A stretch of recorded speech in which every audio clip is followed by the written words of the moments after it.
If you don't like money anymore, you don't want to grow, and you hate your goals, then we probably shouldn't keep working together. Jessica Miller has helped hundreds of entrepreneurs do less work and make more money by focusing on one thing. The sales process is often so complicated and convoluted. Do not make it hard for people to pay you who want to give you their money. And in this episode, Jessica breaks down the biggest barriers that entrepreneurs face to having a functional sales and marketing strategy, like not being able to communicate exactly what your business does. That offer informs everything else. Your marketing, who you talk to, where you go hang out, all the pieces. We call that a hell yes offer. Or having way too many offerings. They're doing a lot of things mediocre and not great, and they could be doing a lot less, making a lot more money, and having a whole hell of a lot more fun. Well, what do you say to people, entrepreneurs, who are like, I'm just iterating? I would say, how's that working for you? She even dumbs it down for people like me and gives us her top 3 biggest mistakes. What are the biggest mistakes that you see business owners making when it comes to their sales and marketing? So number 1. Now, if you're struggling to grow your sales and you can't seem to keep momentum, you don't want to miss this episode. You guys are going to love it. I hope you enjoy. Love you guys. So my name is Jess Miller. I run a business called Jessica Miller Coaching. We focus on growth and sales consulting. Our goal is really to help you run your business in the most efficient and powerful way that you can, which means helping you double your revenue the boring way with what you already have in your business so that you can stop chasing clients and money and essentially leverage all the hard work that you have already done and grow your business with ease in that way. Okay, so you're working with business owners. That's your target demo. You're not necessarily working with, I guess, divisions of large corporations or anything like that. You're individuals who own businesses and want to optimize. Yes, founders and individuals. Yep. What's your background? How did you get into this? So actually by training, I'm actually a pharmacist and I have an MBA. I worked in the pharmaceutical industry for years. No way. And then, yep, that's where I started. I was, an executive in the companies helping to build teams and grow different products, really with the idea of getting these life-saving drugs into the hands of the people that needed them. And I started to realize that I wanted to have a bigger impact. I wanted to help people grow. And then I had a very significant health scare, which ended up shifting my life to take that plunge of becoming an entrepreneur, which I thought those were special snowflakes. I was not one of them. But I took the leap and I did it. And I started helping people really focus on making money because I think money is an amazing tool to create what you want in the world. And when I started my business, the biggest shocker was that so many amazing, capable people had these great ideas in these businesses, but they were making no money. And when they were making the money, they were making it in a very hard and difficult way. And I just thought, the heck is going on here? I need to help people with this. That's a really interesting value proposition. I mean, most of the time when I think of coaching, for example, the first words that come to my mind aren't, I'm here to help your business make money, right? It may be, I'm here to help you optimize your true self or find the things that give you the most satisfaction and passion, et cetera. But I like that you've put those things together, right? Like, yes, I'm coaching you, but my ultimate goal, and I'll know if I'm successful, is if your business makes more money. Correct. Yes. Yes. And also holding that, having benevolence for the business. Because when you have goals and you want to do something with your business, sometimes you're in the way of the growth. And sometimes you need someone to help you really say, if this is what you want, here's the path to get there. How do we include you in that? Of course, because you're the most important asset. But sometimes people are making choices that are making it really hard for them to hit their goals. But there are those opportunities that you can really kind of see fall out when you look at. I'm not a pharmacist, but I worked in healthcare for a while. Home health and hospice in particular was where I cut my teeth. There are just a lot of, physician-owned, clinician-owned companies that get started because they have the heart for it and they want to continue to take care of patients, but they just have no business sense. Correct. It doesn't mean they're not smart enough to figure it out. They just don't know. They don't know what a P&L is. They don't know what the difference between your EBITDA and cash in the bank, right? It's just, yes, they have no sense of how to run a business. In your experience, is that kind of your target demo of individuals who are passionate about something that sort of fell into business? Or is it something different with the individuals who kind of you get in contact with? Yeah, that's a really good question. So I do work with a lot of med spas Oh, cool. who are physician led or they're led by somebody in healthcare. And exactly what you just mentioned, they're in that space. They know what they're doing. They're amazing clinicians.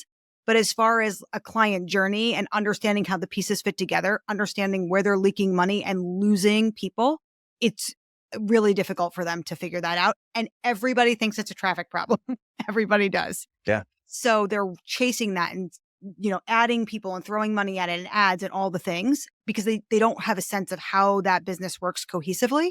So med spas are a lot of people reach out to me in that space. The target client that I'm looking for, usually it's a business that's established. They're over $1 million and they are feeling like they are working really hard to make money. They're doing all the things and they're hitting a plateau.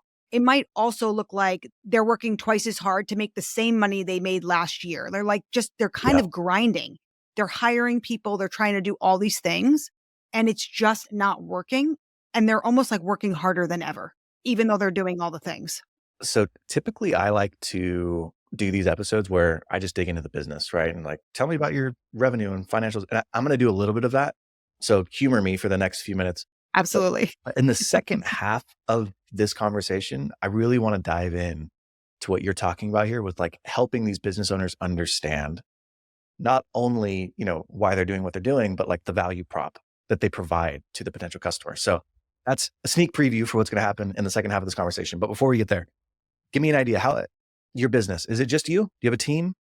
It's me. I have a small team, a few people, and they're all contractors. I don't have any FTEs in my business. So it's mainly me. How big is the business? Do you measure it by like number of people you're coaching? Do you measure it by revenue? How do you look at it? It's a variety of things. So I essentially have two different offers. One offer is focused on creating what I call your hell yes offer. So at the epicenter of every thriving business, you need to have something people really want to buy. We call that a hell yes offer. That offer informs everything else, your marketing, who you talk to, where you go hang out, all the pieces. So that's one arm of it. Then I have my consulting arm, which is a focused growth consulting focus with businesses that are more established. So they have a hell yes offer. It's working. They're making money, but now they need to optimize that business and that offer for profit so that it runs with ease. Which one of those did you say was $1 million plus? Are they both a That's the million? consulting, the That's the consulting consulting. offer. Yeah. Okay. So essentially you've got the one hand, they're like getting started. You're helping them. Yes. Hey, what is your hell yes offer? You want to start a Yes. business? Cool. How do what are you Correct. actually selling to people? The other one is getting people to tighten up their business operations, maybe even optimize their offer. Yes. Optimize their offer, optimize their client journey, make sure that people can move very easily to that sale with as little friction as you can possibly get. So they're not leaking people out. Okay. So it's not necessarily, let me optimize your business. You're not going in and like, oh, what's this cost? What's this expense? How do your operations work? Although that can be a part of the sales Some piece of function, it. Yeah. but you're focused specifically on sales and Yes. marketing. How do we drive your bottom line, get you more cash based on what you're already doing in your business in the easiest way? Like put 1 unit of time, money, energy in, get 10 back. What is that quickest way to the sale there? How big is the practice? Do you measure it by like number of clients So we don't carry more than 20 clients. We cap it at any given time? at any given time. All right, now's the part of the show where I feel the most uncomfortable, but my therapist says I need to face my fears. So here we are. I've started a newsletter and I want you to subscribe. And what you're going to get every single week are the aggregated conversations from that week that I have on this podcast with an overview of what their business actually looks like. I'm also going to throw in a review of one or two businesses that are listed for sale. I'll give you my opinion on whether or not the EBITDA multiple is good, or there's customer concentration, or there's red flags or green flags. And then lastly, I'm going to give you one piece of actionable advice every single week on how to buy your first business. So click the link below, subscribe to my newsletter, and let's get back into the show. Can you give me like a broad, like what size of a business is that? Is this like a $500,000 a year business, $2 million a year business? Like kind of where do you fall? We're about at 1 million. Okay.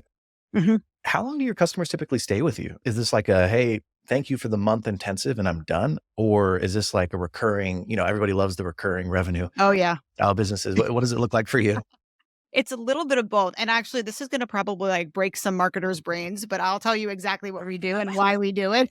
Okay. So for our consulting, we are focused on driving your bottom line and value. We have your business and what you want at the center of our focus. We always start with 3 months. So we are a month to month type of a company. We start with 3 months for the sole reason that we work in 90-day years. So we're going to map out that first 90-day year. And then there's all like the onboarding things of getting used to your business and stuff that I'm an idiot. What's a 90-day year? we think of a year in 90 days. So a lot of people try, to speculate what you're going to be doing 12 months from now. We think that's great, but you have the most control really over the next 90 days. So we work in that vein. And so we want to carve out your first 90-day year. So we use that horizon. That's where we come up with the 3 months. There's onboarding and understanding you and getting into the logistics that we need to do. So that first thing that you sign into is 3 months. Got it. Our goal is to get you a result within that time frame or less time. At the end of those 3 months, we move to a month-to-month basis. There is no long-term contract. The way we look at this is like, hey, if you want to make money and you're soaring and things are great, we're going to want to probably stick with you and you're going to want to stick with us. So our value prop is really high. Like if you're doing it, you love it, you're making money, you're getting toward your goals, let's keep working together. If you don't like money anymore, you don't want to grow and you hate your goals, then we probably shouldn't keep working together. So That's interesting. So it's not necessarily cool. I've got you spun up to a good place, fly, little child. Are you doing services for them? we don't do services. We work with them. However, there are certain tech deliverables that if they are very closely tied to their 90-day plan, again, to driving that sale, we have some tech solutions that we will help leverage, that result, but we're not acting as their team. We're advising them. So when you say tech solutions, are you talking about like a CRM that they might? It could be a CRM. It could be some sort of, email solution or SMS solution or, things like that we can help them pull through.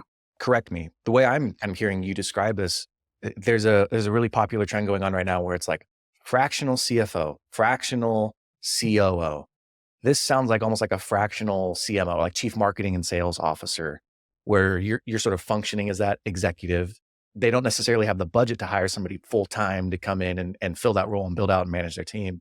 But they're reaching out to you because they need the help. Is that a fair characterization? Is you're kind of this like fractional chief marketing officer for them? So it's a little bit different. We Okay. don't ever act as an internal person. So part of the companies that we work with have that team in place, have someone that's going to be, conducting the orchestra. Maybe the people under their team are contractors. They don't have to be FTEs, but there is someone that's going to be like leading that orchestra. We don't become that person in the company. We advise and we might work with, a chief marketing officer or even a project manager depending on the company. So they're at a level where they have that infrastructure. We're not being hired for that. There are some people who work in that capacity where they're like on retainer as a team member, as a chief marketing officer for a company. We're not that. You're We not doing it. advise. No. Yeah. You're like, I'm staying away. I don't want any of that. Correct. I don't want to None of manage. I love you, but no. How do you find customers or clients? Yeah, that's a great question. So I'm telling you right now, like I'm sold, right? Like I talked to you for 5 minutes. I'm like, dude, sign me up, Jess. But how do you get in front of the right people? yeah, it's speaking to a lot of people. So I'm very strategic. And this kind of goes along with the whole foundation of what I'm trying to help people within their business. There are certain levers that you can pull in your business that are going to get you bigger results than others. What people do to grow is they pull every lever. And in the process of pulling every lever, if that doesn't work, they come up with other levers and break the ones that might actually be working to get other things. They just make it so complicated. So even for me, it's where are my people, to your point?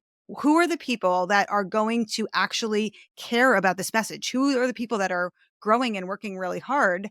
Maybe they're in that income bracket, or maybe there's another piece of their business that's driving the desire for that growth. And how do I go and talk to them? I am very, very specific about how I spend my time and where I do that and where I share this message. And so I spend a lot of time doing that. And then it's sort of created a flywheel. People are Where is getting that? results. They're telling other people. Where is it? It's on podcasts. I do a lot of podcast guesting. I do a lot of guest speaking in people's intimate groups. So if they have a high level mastermind or something like that, that's a great YPO, place. EO, masterminds. Yes, Yep. correct. So it's in those pieces. Locally, I live in the Boston area. So there are some big women's organizations and things like that. I also am very, I care about my own personal development. So I'm in a lot of masterminds with other business owners. It's their networks. Sometimes it's them where they're really struggling and they need someone and they're like, I've been waiting for you. So there's all of those pieces, but I try to make sure I stay in a place where I know that the person that's going to hire me is going to get the value. Mm. And I think about that really seriously because when I started my business, I had a lot of people that hired me when they really shouldn't have been hiring me. My program wasn't broken. It could get them the things that they wanted, but based on what they were making and their willingness to put in the work and the time, like their readiness to step into that next level of growth, they just weren't there. And so whatever I charged was putting a strain on them. It was just not where they were supposed to be.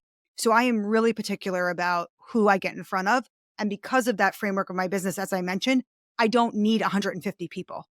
Like I'm looking for 20 people max. It's funny. I was fully expecting you to say like social media, No, Facebook, Twitter. no. Although I should be on LinkedIn more, maybe. But I'm not. Yeah. You're so well spoken. You obviously you're charismatic. You come across well. You're knowledgeable, and you have one of the rare qualities that I've seen. There are lots of businesses. This always cracks me up, especially in digital marketing, where they're selling something. It could be pay-per-click ads. It could be optimizing your search engine optimization. It could like whatever it is. And yet they don't use their own product. Yeah. And I'm always like, red flag. But you, I can tell in a minute, like you're very dialed in with your offering, right? It's like, oh, not only is my offering very specific to helping businesses optimize their sales flow, like you are yourself very clear on what you're offering and how you communicate that to people. And I think that is refreshing because it just reinforces what you're offering to people. Thank you. Yeah. I try. How have you gone about not whittling down, qualifying people that you start to work with? Because like you said, that your first couple of clients, it wasn't really a fit. Maybe they couldn't afford it. Maybe they weren't willing to do the work. But you're also probably in this place where you're starting the business and you're like, well, I kind of need clients and income. How did you kind of gradually get to a place where now your clients are qualified when they start working with you? Yeah, that's a great question. So it was an evolution over time. Like I started with the people who were trying to make money and trying to get that consistent cash flow.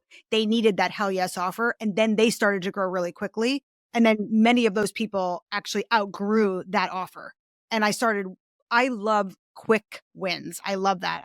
That's my personality. So those people were really driven to succeed and do the hard things like I alluded to in the beginning, where it's like you got to get out of your own way or you have to get uncomfortable if what you're saying you want in your business is what you really want. And so I wanted to run with those people.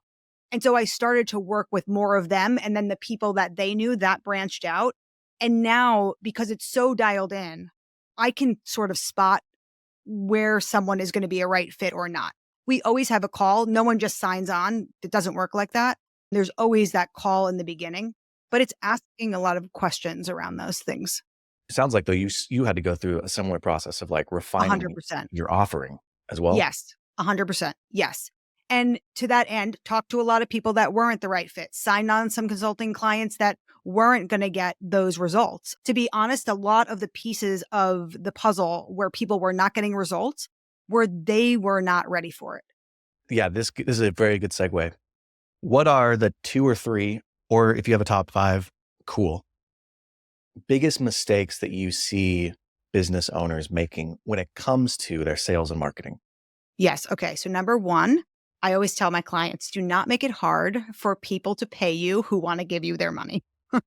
The sales process, what I mean by that is the sales process by which somebody who comes in who might be interested to get to the place where they can buy the thing is often so complicated and convoluted. I'll give you an example. I have a lot of restaurants that are clients of mine. And one of the things that bugs the heck out of me personally is I like to do takeout for meals for my family. I will go to a website or I will go to their social media. And number one, I can't figure out where they are and how to get to their website. Like super simple thing. I am ready to buy this thing. Let me get there. And then I will get to their website and I am like, you're like burying the lead. Just tell me, do you do takeout? And if you do, there needs to be a giant button that says like order here. Yeah. Or do you take reservations, right? So that path to sales becomes so hard. People make it so difficult. My job is to figure out where are your sales coming in, what is working, and how do we make it easier for people to get right there? Okay. That's really cool. All right, so that's kind of your framework for this is, all right, remove friction from the ability for people to pay. But you start by looking at where your sales currently coming in and what does that sales process currently look like? You're not, like you said, you're not pulling levers that aren't even existing. You're Correct. looking at like their current infrastructure and how it functions and whether or not there's something you can optimize currently to Correct. make a sale Correct. easier. Correct. Interesting. Most people that hire consultants, the consultants come in and they say, let me tell you all the things you're doing wrong and let me give you all these new things with the hope that you're going to grow as a result of them. What I'm saying is you're successful. You spent so much time building your business and you've got something that's working. We want to find out where in this business it is working the best and how do we make the most efficient customer journey and the most efficient decisions to optimize that so the money and the people are not falling off. Essentially, this is the very basic version of it, Yeah. falling off on the way to that sale. Because the easier you can make that and the more repeatable you can make that, and the longer the people do that, the more money you make. And it is so much easier. So I have a very simple example for this. My business partner, Chris, and I, crazy story. This tweet, Instagram post, TikTok went viral. 20 million Mhm. people saw it. Wow. And off of the back of it, we ended up launching this business. It's called perfumevending.com. We're selling perfume vending machines. Crazy. Okay. We got 2,500 people to reach out. They're like, we're interested in buying these machines, about $50 million worth of order value from those 2,500 people, right? Wow. And so the last 2 months have been us like trying to figure out, okay, how do we make this work? One of the things that he and I went back and forth about was like, we need to make the phone number a required field. And he's like, no, if we do that, we're going to lose 10% of the leads. Like the only required field we need is the email. But anyways, that's not the part. But we're going through that whole process. And then, so we're building out the sales team. And a couple of weeks ago, so this is about a month in, we're like, hey, Matt, how are you qualifying people? He's like, what do you mean qualifying them? I'm like, well, when you call them, when you reach out to them to ask them about their interest, right? Because we have 2,500 people that Right. reach Yeah. out. What are they saying? And he's like, oh, no, I don't do any outbound sales. And I was like, what do you mean you don't do any outbound sales? He's like, well, no, yeah, I don't reach out to them. That's outbound, right? I'm not cold calling. I'm like, Matt, I don't think you understand what cold calling is. It's not cold calling, man. These are leads. He's like, oh, no. I have this link where they can go and sign up on my calendar. It was this like aha moment for all of us where we were like, wait a second. You're not targeting the most likely customers to purchase, right? You're not Right. targeting them that want 30 units. You're just saying, hey, here's my calendar. And then it fills up with whoever signs up, right? And so you're like, there's an opportunity cost to that because you're missing out on, anyways.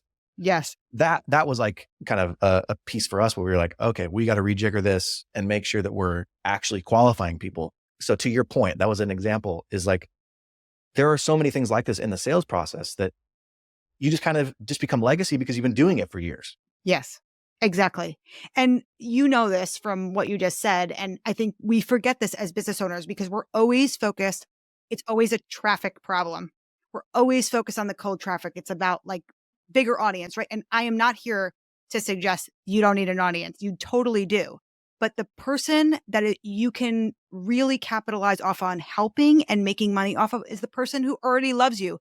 They've already raised their hand, right? They're in there. They are primed to buy and they've bought already and they're primed to buy again. So again, this is a very simplistic version because it's nuanced. It's very nuanced to a business. But somewhere when you are not putting in the effort to understand how to do that optimally at a very high quality level in a very streamlined fashion, you are leaking money and people. Yeah.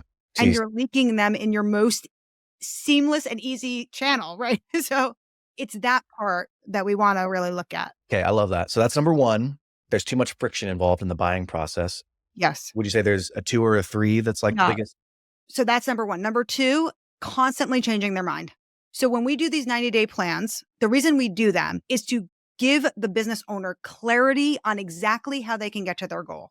So we do a high level, like here are all the strategic opportunities, here are the growth opportunities. So we're tying those strategies to the actual tactics and opportunities that they have. So for example, if you want to like increase revenue per customer, and you are a restaurant, then we're going to talk about maybe one of those growth opportunities is an upsell process, having a, process for doing that. And I don't mean like just tell people to offer more things. It's like for your restaurant, based on what is working for you, what makes sense for these clients, where can we increase the order volume? So we attach things in that way, very clear KPIs. And then we go one step further where in those 90 days, here's how we literally break it down.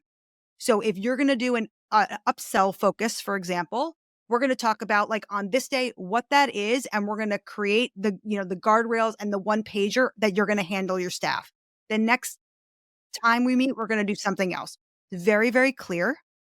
I would say 0.05% of the time do we ever change that plan. Wow. Because If it is your best opportunity now, guess what it's going to be in the next 90 days? Still your best opportunity, or 6 weeks from now. So it's about sticking to the plan. Now, you want to be opportunistic and nimble, right? We're business owners and we want to do that. But we don't want to deviate completely from this plan. Like, hey, I talked to Nick and there's a shiny object and I think I should run this kind of campaign. Like, no, right? Like, people, the order volumes are still your best opportunity for you. Well, it's really hard because, I mean, you said it earlier, like, you're like, I like quick wins. Yes. All entrepreneurs are like that, right? They want to see Yes. sales. They want to see, something new. And it is hard to like have this plan that you stick to because there is this feeling of like, well, I got to act. I have urgency. I got to change something. Or it's the downside of the upside, I should say, right? Totally. Yes. To that end, what I want to say to that is two things. Number one is strategically, when we look at those levers, we're looking for the most powerful levers that when we pull them, we know from our experience and our expertise with your business, it's going to create the biggest result. So strategically, we are crafting that 90-day plan to get you those wins quickly. So you have that feeling like what you're doing is actually working, and it is working. So we don't want to have this long tail thing like, trust us, Nick, in 12 months, you'll make more money. It's like, it's your goals are this, we're reverse engineering them, and we're strategic in how we put that together. So if I'm a business owner and it's like, all right, at 12 months from now, we want to double your revenue. Cool. Great. What do I need to do to double my revenue? Well, I need to triple my leads because I know that this is the conversion rate for my leads currently. Okay. So if we want to triple our leads, these are the inputs that we need to do in order to triple them. Yep. That makes sense. All right. So here's the 30, 60, 90 day kind of milestone benchmarks that we're hoping to hit. This is how you'll know whether or not it's being successful. And we'll look to these metrics. Like, is that what you mean? Is that kind of like part of the plan that Yes. you're setting up? But I'm going to use your example just for this example of what I'm about to share. If you have leads coming in, and let's pretend you're converting at 50%, okay? And let's pretend you're selling something that is $1,000, okay? And you got 100 leads coming in, 50 of them are buying. It's $1,000. You're making, right, $50,000. We could go after your cold leads, but we're probably not going to do that. We're going to look at you and your sales team and say, listen, you've got 100 people that are raising their hand to actually tell you they want this. If we could take your conversion from 50% to 65% and get 15 more people to come into this thing, you're going to make $15,000 off the bat in, let's pretend it's like 6 weeks, depending on how quickly your sales team. So we could run after your cold traffic. I'm telling you, we would not do that with you because you have something that's working. You're converting. How do we make you convert better for the people who already want to buy? Like, there's people that are dropping out of there that actually want to say yes to you, that because of your process, they're not saying yes. Let's get them so they say yes, is faster than trying to run the cold traffic lever. It will also cost you more money. Let's say you're running ads. It's going to cost you a lot more money to run more ads to get more leads to convert at 50% than if we have you convert at 50, 65. I'm going to close the loop on my example really quickly, but essentially what I was trying to say is like, there's KPIs and then there's like mile markers essentially for you to look at. What you're talking about, I think, is just so freaking valuable because people think I have a bucket and I need to go collect some water from the Correct. well. Yep. And meanwhile, they keep dipping their bucket in the well, but they've got 3 holes in the bucket. Correct. Right? Yes. They're not addressing the underlying issue, which is conversion, right? Retention. Yes. How do you identify what conversion should be, right? Like if you come into my business and I'm converting 50%, how do you know if that's good or not? Or are you just assuming that there's always a way to improve? I mean, yes, there is always a way to improve. From working with so many businesses, we see the trend. So we also see the trends for using sales conversions as a specific example. If you are a founder and you are converting at 50%, we can get you up because we're seeing founder conversions much higher than that. So there is a nuance to it versus like if I was trying to sell your product, although I love sales. So if somebody like me would probably have a high conversion rate, but we're always looking at the nuances to optimize what you have already. So it's not a flat answer of like everybody can improve. They can, but we're also seeing those trends about like where do those numbers where does it, settle out? What I really like about your process is that you start with some fundamental questions that need to be answered. Like there's a lot of introspection involved. Yes. Whereas the natural inclination is to look at technology. Oh, I'm not tracking my leads. Maybe I need HubSpot. Oh yeah. We should get HubSpot in here. Like, oh, I don't have a Zapier integration to get my emails to flow to my drip campaign in, whatever email system that you're using. Like there's this natural inclination that you think, oh, it's the next quick fix or technology or app that I can put, but you're not even starting there. Like the stuff that you're No, doing is not even about here's the tech stack you need. It's about you as a business understanding what your fundamental offering is and where you have opportunities in the business, and then attacking those opportunities with vigor, essentially. correct. And on the tech note and the data note, we don't make decisions in a vacuum. We are always leveraging the data. So to your point, when we're looking at people coming through, if we use your example, if 10,000 people are going to this page and your call to action is sign up for a call and you're getting 10 calls, like we know what's going on there, right? If you have 100 people and 50% of them are going to a call and you're, converting them, we always lean on the data. So we're not waving a magic wand. It's very focused. But as I was saying in the beginning, it's the boring stuff. Everybody wants the fancy tech stack, right? Wants that. But we've gotten so good at being able to hone in on those pivot points for you, on those areas where we see you're leaking the money and we're following the data. Yeah. And yes, we do leverage some of these technologies and things that we know we're integrating with other systems and things like that if you're doing them, but we're not going to overhaul your business and layer all this tech on there to complicate your life and distract you. I want to get to the fun part now, the second half that I promised. One of the things that I talk about them a lot is that I think the safest way to get into entrepreneurship is to build an agency around your specific skill set. Yeah. So if you're an architect, you start an architect agency. If you're a CPA, you start a CPA firm. If you're an artist, maybe you start coaching other people to teach them how to do art, right? Like it's taking your skill set and it's monetizing it. But many times those individuals who are really talented with a specific skill set, they don't know exactly how to frame it. They don't know how to charge. They don't know where to market or how to convert, or they feel weird at a dinner party, like talking Right. about their business, right? Yes. And so there's this period of time where they're like doing self-discovery, or, it takes them years to kind of get to a place where they really honed their message. I told you this before we started. I was messing around on your website, just doing like a little bit of research, and you have this lead magnet is the best I can say, where it's like a self-assessment of, hey, do you have a hell yes offering? Yes. And Yeah. so I thought it would be really fun to go through this with you and kind of talk about why you put these questions in here. Cause I think it's really intentional. Mhm. Totally. Yes. Okay. Let's do it. So here's the first question you ask. Is your program, business, helping people create results that they want to tell everybody about? And then there's a star rating system of 1 to 10. 1 is like, I haven't even had anyone complete my program. And 10 is, I have zero doubts about this. I have evidence, I have testimonials, et cetera. Why is this the first question for you? Why do you ask that up front? Yeah, because, okay, so the thing I think that makes my Hell Yes offer model unique is the hell yes part. So people really discount this idea of the energetic part of making a binge-worthy offer. If you are someone, and I believe that you should price and create your offers based on value, when people really value those results, value working with you, value what they're creating, when it is a 10 out of 10, like hell yes, like hell bent for glory, it creates a flywheel. And it creates a flywheel with your clients because when they're having those kind of results, they come back for more, they tell other people about it, they're making a big ripple in the world. It's super valuable. So that's the first piece is like, if you're doing this or you're thinking about doing this, are you a 10 out of 10? Like, is that what's happening? I like the psychological frame because it's like, are you delivering results or not? Right. Is it hell yes? Yeah. Right? Is this like a love fest? Are your clients getting results and you're like super excited? So that's what that first question is really Okay. about. I love that. I think that's an incredible framing, especially for people like the physicians that we talked about earlier or creatives.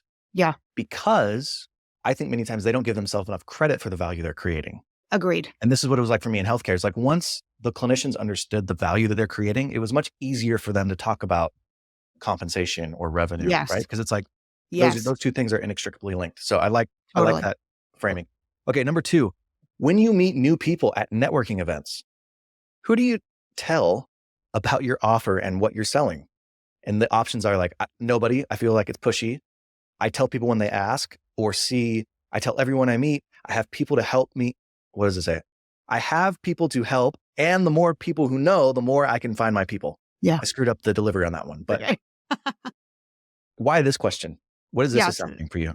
So this is kind of like the dovetail of what I was just talking about. What do people do when they are really excited, bought in and in belief about their offer and what it creates for people? They tell everybody about it. There is like this compulsion. So after the thought of like, oh my gosh, this is an amazing offer. If somebody buys this, it's a slam dunk. The emotion is, pride, excitement, whatever, fill in the blank. The action that comes after that is like, this is what people mostly say. I want to yell it from the rooftops. That's what they say. So when there's alignment around that, they're out telling people about it because they have clarity and belief in what it is that they're creating. So for you, this is measuring the level of conviction around the entrepreneur or business owner. Conviction, and are you actually making offers? Are you talking about the offer? There's a lot of Oh, people who okay. are making no money because they're not talking about their offer. They're not making offers. So it's kind of a multi-pronged. Like, how do you feel about it? And are you out there telling people about it? And then there's like the practical, tactical piece of like, how much exposure is this offer actually getting? Okay. That one makes sense. I like this last one.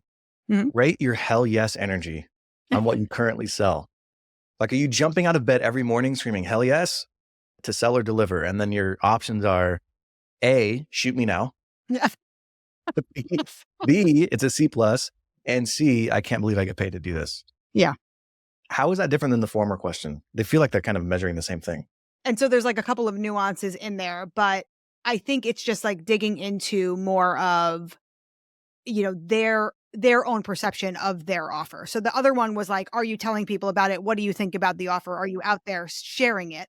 So are you visible? And the other part is like, are you in belief? Especially the way that last option is worded. I can't Yeah. believe I get to do this work. I think that also feeds very heavily into how you price your offers for value. I always tell people like if we're talking about that entrepreneur that's trying to figure out how to price, I always tell people aim for the price that feels awesome and that you think, listen, if I sell this thing for $2,500 and Nick buys it, this is like he just hit the jackpot. Like you feel good about making the money and you know that the value of your offer is never, ever going to be less than what Nick just paid for it. Whatever they're going to get, it far exceeds whatever they pay. And for really valuable offers, you could charge 10 times that, right? And it's never going to be less than that. Okay. So the first couple questions were all internal, right? Like, how do you view these things? This next question is kind of an external measuring stick. When I tell people about my programs, the common response I get is A, nod and crickets. B, recognition that they often ask for more information. Yep. And C, they ask me where I've been all their life. They've been waiting for me. Yeah. So that's the positioning. Yeah. Like, how are you talking about it? Is it resonating with people? Because in your mind, if you're getting crickets, let's say you have a valuable offering. If you're getting crickets, then we've got to work on how you're positioning or how Right. you're How you're communicating. talking about it. Exactly. Right. Exactly. Some piece of that offer is not optimized there. Yeah. If B, you explain to people and they're like, wow, that's really cool. I'd love some more information. Then, maybe we need to work on follow-up, or maybe we need to work on We're commitment. not quite there yet. It's not hell Right. yes yet. Yep. Anyways, okay. Mhm. That's cool. Okay, this one I was curious about. I didn't know why you asked it. How long have you been selling your offer? And how often do you roll out a brand new offer, program, or service? Like, why would you care how long they've been selling your offer? For that reason I was talking about earlier, which is people think the key to growth and making money in your business is to constantly iterate. So if people are like, I change my offer all the time, I'm constantly adding new offers. That is part of the issue. Like you want an offer, you want to do it really well. It's about quality. So how do you take the offer and make it hell yes versus adding on a bunch of random offers with the idea that that's going to generate growth and momentum in your business? Because it's often not, So if right? I'm an entrepreneur and I'm listening to this right now, and of the three options, A, I've been selling the same thing for a long time. B, I roll out 1 to 2 new things a year. Or C, is every other day too short of an Yeah, answer? right. Uh, if they're feeling like, yeah, C kind of describes me, I'm rolling out new stuff all the time, probably an opportunity for them to stop and really evaluate. Yes, they're doing a lot of things mediocre and not great. And they could be doing a lot less and doing it really well, making a lot more money and having a whole hell of a lot more fun to do it. It would be a lot easier. Well, what do you say to people, entrepreneurs who are like, I'm just iterating? I would say, how's that working for you? Again, right? If it's working and they're doing it and they're all optimized and they have a big team and they can do that, right? There's no right answer. But Mhm. for most people who are doing that all the time, they're burnt out. They're making no money. They're running around like crazy. So it's not working. And then I'll ask them, what would be ideal? You would be so surprised how many people are like, if I could just do this group program all the time and make all of my money, I'd be thrilled. I'm like, okay, let's talk about that. Let's talk about that offer. Here's the next section. The math. Describe your friendliness with your business's numbers. A, I know my math and I love spreadsheets and track them regularly. B, spreadsheets? They're the enemy of my brain. And C, I did them once, but it's all intuitive for me from here on out. For you, what is this question assessing? Yeah, people need to know their numbers. It's like a dirty word, and most people do not know their numbers. It doesn't matter how much money or little money you're making, how big or small your business is. Some people have gotten to places they're not even really sure how they get there. Like when we get into the nuance, they don't even necessarily know those numbers and how they're moving. Yeah. So the next So, question you have is like, what's your revenue goal? Which is a great yeah. question. People pick it. And then the following question is, do you have clarity and a plan around how many programs or services you need to sell in order to hit your monthly sales targets? Yep. This is reverse engineering that. I'm always shocked by how many people don't do this, They don't. where they're like, okay, what's my end goal? Cool. All right. How do I get there? What do I need? Well, my conversion is this. This is how many leads I'm getting. This is my current LTV. It's just math at the end of the day. It's not some like secret science or hocus pocus that you got to figure out. It's very hard for people to kind of mentally back into that. And the thing that is really dangerous about that, I was just talking to some of my clients today about, year-end planning. You come up with these goals, these KPIs, whatever they are, and you come up with some plan that is so disjointed and so much harder to get to where you want to go Mm-hmm. than it needs to be if you start with that end in mind and you reverse engineer it. I've seen this all the time. You have someone that's selling a very high ticket offer. So maybe they're running a webinar to a high ticket offer, and then they have like a membership on the back end or something. And we're like, okay, great. How many people do you want to get into your paid signature offer? And they're like, 10. I'm like, okay, well, so then the plan that they have though is this blown out thing. They're doing all this crazy stuff. I'm like, if you only need 10 people, what is the easiest way to get to that sale? What's the easiest sales process? Let's look at what you're doing. Oh, you're doing this and it's working. Well, and you're converting at this amount because we can see it. How about if you just did that? And they're like, oh, No, that's too hard. That's right. too hard. Yeah. Here's the last two questions that I have. I mean, there's other questions, but these are the last two I wanted to ask. I have blank people looking at my monthly offer. A, how can I even know this? B, I know this because I regularly look at my Google Analytics. C, I know I need to know this, but need some help finding out how. And then D, I don't have a web page linked to my offers anywhere online yet. What is this speaking to? Yeah. This is kind of what you were talking about earlier. So, in order, it's not enough to just have an optimized offer. You want that. It's the epicenter of your business. But the other piece is like, how many people know about your offer? And I've had a lot of people who have great offers. They may not be hell yes, but they're great. But then when we actually look at this, like how many offers have you made or how many people are seeing this? You go to their webpage and there's like 3.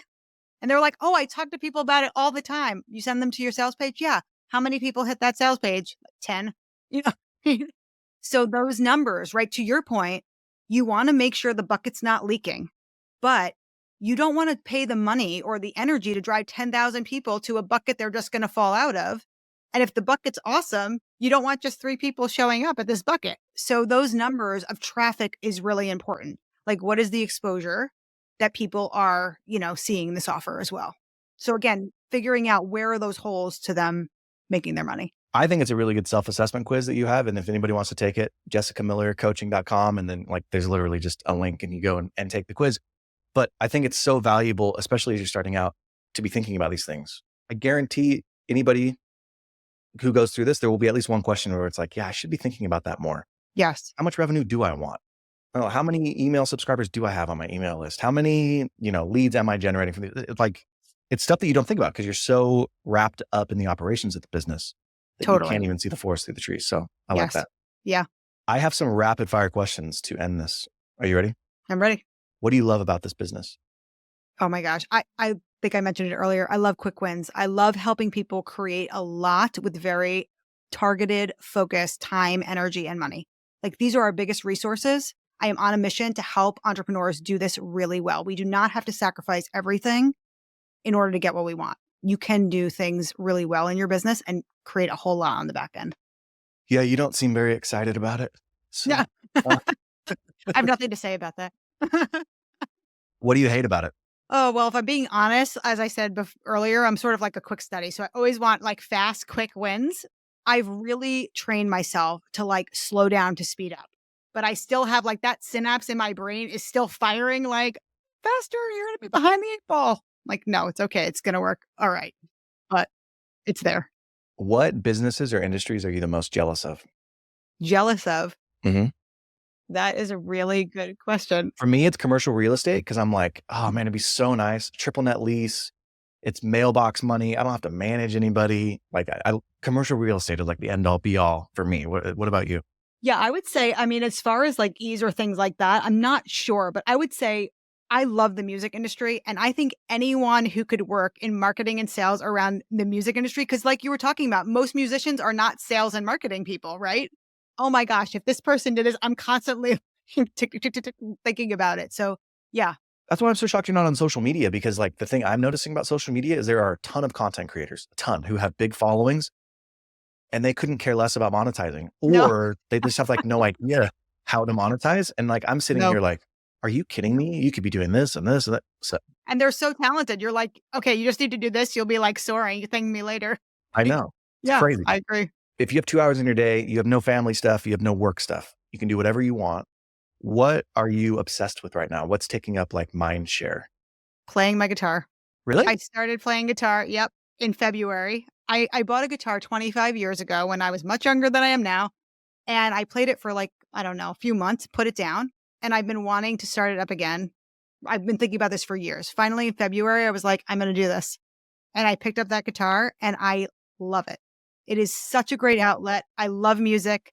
I think I have a parallel life where I was a rock star. I don't know. What kind of guitar? It's a Kala three-quarter guitar. Is it steel string, nylon, electric, acoustic Steel electric? string, acoustic, not electric. That'll be Okay. the next thing. My dream guitar is a nylon string, Mm. thin body acoustic electric. I don't know. I just love Ooh. the feel and the way they sound. Like nylon strings for me, I cannot pick up a guitar for years because there've been periods of time where I haven't picked up a guitar for years and I can just easily play it. When I'm playing with the steel strings, depending on, the gauge of the string or like drawn on the neck, I can only play for like 10 minutes and then my hands are just killing me, What do you like to play? I didn't know you played guitar. This is awesome. I love playing acoustic guitar. I was a singer-songwriter. I thought that's what I was going to be. And I met my wife early on and obviously we got married.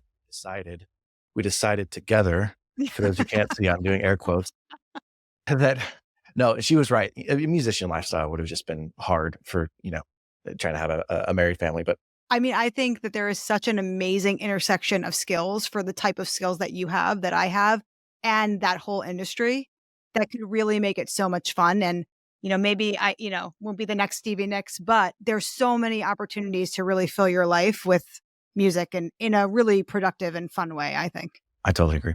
Yeah. All right. Here is my last question. What advice would you give to your pre-entrepreneurial self? My pre-entrepreneurial self, I would say do one thing at a time and do it really well. Like go all in and commit to that thing you want to do and figure out how to do it really well and make it work. Don't bounce around all over the place. Don't like burn all these candles at both ends. Like get clear and then really hone your skills into that offer and go all in on it. You could always iterate on it. How do you do that? Because and you have the personality, you like quick wins, right? So you I like to do. move on to new and different things. And many of us, especially entrepreneurs with ADHD and we're shiny object syndrome all over the place, it's hard. Like in theory, it sounds good. Of course, I'm going to focus on one thing and become really good at it. But then in practice, it's really, really hard to do that. How do you do it? Yeah, I think people get really distracted, myself included. Like shiny objects are fun and they are exciting. And our brain is thinking like that's going to get us to our goal faster. I think, in all fairness, we're creative. So it happens. I think it's really having the mental discipline to commit to a goal and go toward it. including surrounding yourself with people that can help you, getting in those rooms you need to get in with, and really making that focus rock solid and clear. It is a lot of rewiring your brain. Like, I think, it's hard. It's hard. It's not easy. One thing that's really helped me, and I've been trying to do this a lot more over the last few years, is time boxing. So essentially what that is like I try to schedule my week out to 15-minute increments. And Yep. it's like, here's what I'm doing in those increments. And I know for most people, they're like, that sounds horrible.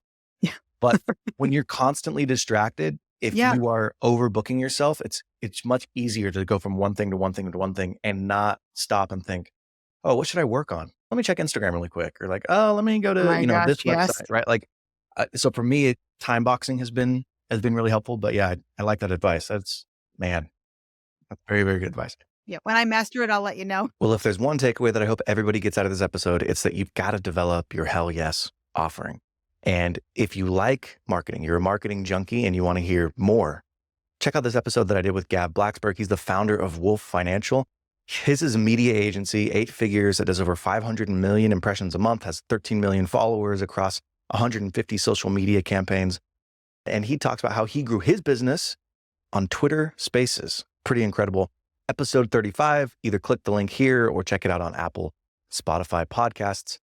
We'll see you next time. Bye-bye.